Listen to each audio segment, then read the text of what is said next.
You can think two males' discussion in the video, thanks. Doctor begins. From the moment a person is born, they are coded by the system like a corporation. Social security numbers, birth certificates, these are symbolic chains. But we are beyond those chains. Our DNA contains a 12-stranded potential. Science calls it junk DNA, but I call it the divine code. Quantum morphogenetic fields, epigenetics, light and sound frequencies. These help us remember who we truly are. Psychiatry alone is no longer sufficient. Humans are not just brains. They are energetic beings. Shamanic techniques, breathwork, psychedelic experiences, these open doors. I tell my patients, you are not a system, you are a being. Mathematician responds, Doctor, I recognize the sincerity in your search, and I respect it. But I believe truth must be grounded not in intuition alone, but in divine revelation, philosophical inquiry, and scientific discernment.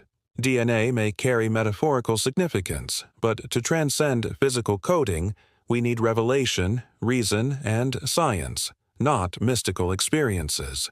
The self is not liberated by escaping the system, but by aligning with truth. And truth is not merely an idea. It is the axis of being. To be real is to be in harmony with it. Doctor replies, But mathematician, how can you feel without intuition? Even quantum physics shows that the observer affects reality.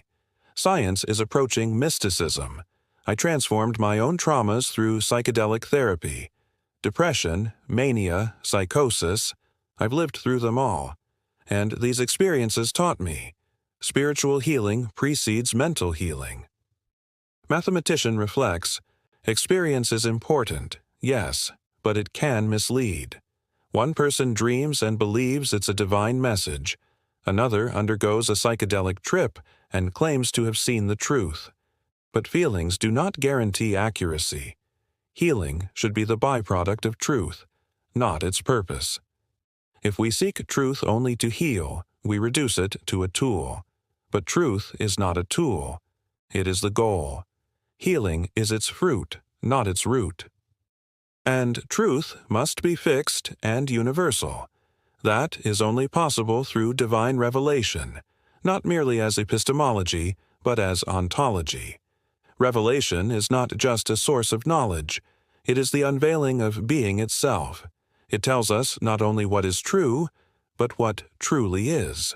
Scientific discernment supports this pursuit, not by replacing revelation, but by refining our perception.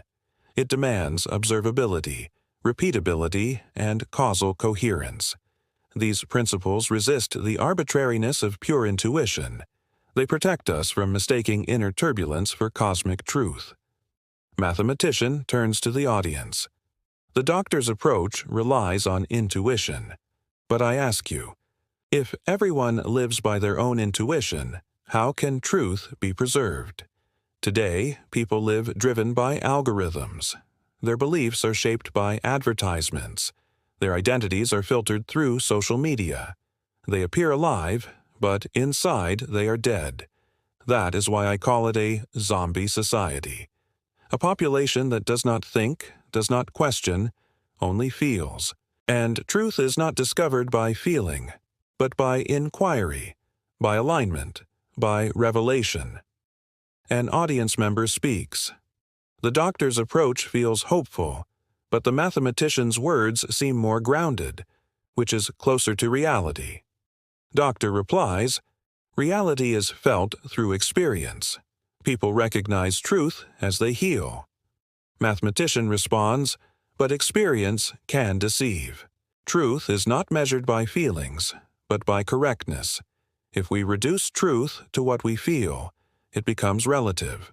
But truth must be fixed and universal, and that is only possible through revelation, reason, and science.